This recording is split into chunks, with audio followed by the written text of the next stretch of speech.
मस्तिष्क का इलाज करते समय आप इन बातों पर ध्यान रखते हैं क्योंकि आप एक औघड़ हैं, अघोरी हैं, तांत्रिक हैं।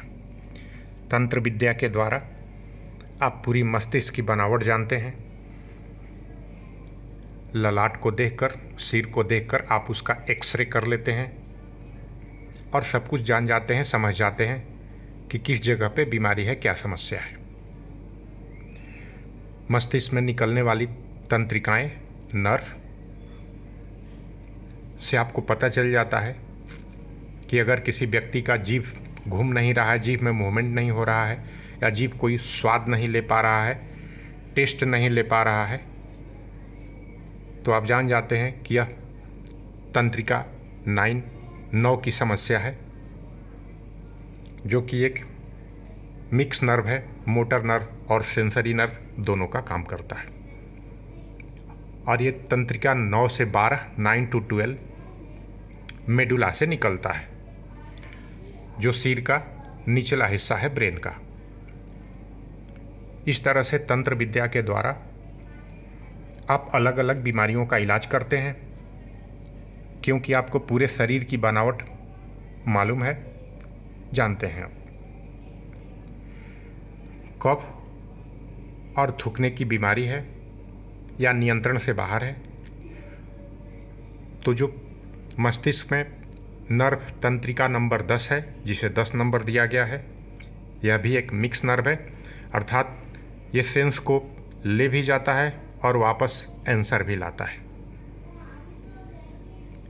जीभ घूमने में समस्या आ रही है, जो जीभ ऊपर नीचे दाएं बाएं घूमता है, अगर किसी की समस्या आ रही है तो तंत्रिका नंबर 12, नर्व 12, यह एक मोटर नर्व है, जो यहाँ से सेंस भेजती नहीं है, सिर्फ रिप्लाई भेजती है, जवाब भेजती है,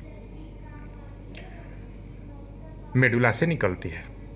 उसी तरह से सिर घूमने में किसी की परेशानी हो रही हो, किसी के गर्दन के पास यहाँ दर्द हो रहा है, ठीक नहीं हो रहा है, तो ये ज़रूरी नहीं कि सिर्फ हड्डी की समस्या हो। यह मस्तिष्क की वो नर्व जो 11 नंबर है, उसके कारण ये समस्या होती है, क्योंकि यही सिग्नल भेजता है इस पूरे हड्डी को, पूरे मस्तिष्क के भाग को, और साथ में गर्दन के नीचे को भी। तो यहाँ की समस्या सिर्फ हड्डी की समस्या नहीं समझे, यहाँ से निकलने वाली जो तंत्रिका है, जो नर्व है, जो इसे संदेश भेजती है या संदेश का आंसर जवाब भेजती है, उसमें समस्या आती है, तो आप इसका इलाज करते हैं।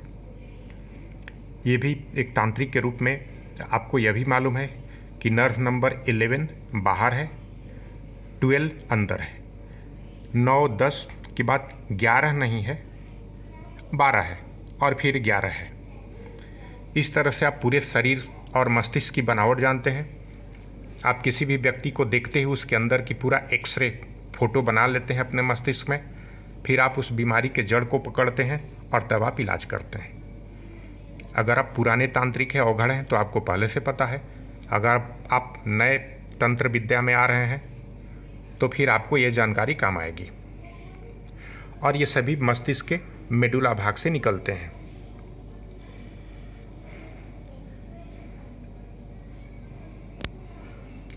इस जगह पर गर्दन के नीचे अगर दर्द महसूस होता हो, किसी भी तरह का दर्द, तो वो सिर्फ हड्डी नहीं, हड्डी और नर्व, तंत्रिका, नस दोनों के कारण होता है। इसका उचित इलाज होना चाहिए, और ये तभी होगा जब आपको ये भी पता हो कि किस जगह से नर्व नंबर 8 निकल के कहाँ जाती है, किस रास्ते से जाती है, यहाँ उसका कोई रोल योगदान है या नहीं। अगर हम इलाज करते हैं, यहाँ दबाव देते हैं, तो कहीं ऐसा तो नहीं कि यहाँ से जो नर्व नंबर 8 गुजर रहा है उसके ऊपर कोई असर पड़ जाए, दबाव पड़ जाए। इन सब बातों का ध्यान रखना होता है। इस तरह से तंत्र विद्या के द्वारा, अघोर विद्या के द्वारा आप बीमारियों का इलाज करते हैं, और फिर ये देखते हैं कि इस कौन सा मंत्र का असर यहाँ पर होगा, क्योंकि यहाँ जो सिनेप्स होता है, जो तरंगे आती है, किस मंत्र से उसकी फ्रीक्वेंसी, उसकी आवृत्ति में टकराहट होगा, और उस टकराहट के बाद यहाँ की जो इसकी नेचुरल फ्रीक्वेंसी है, इसको आप कैसे ख़त्म कर सकते हैं।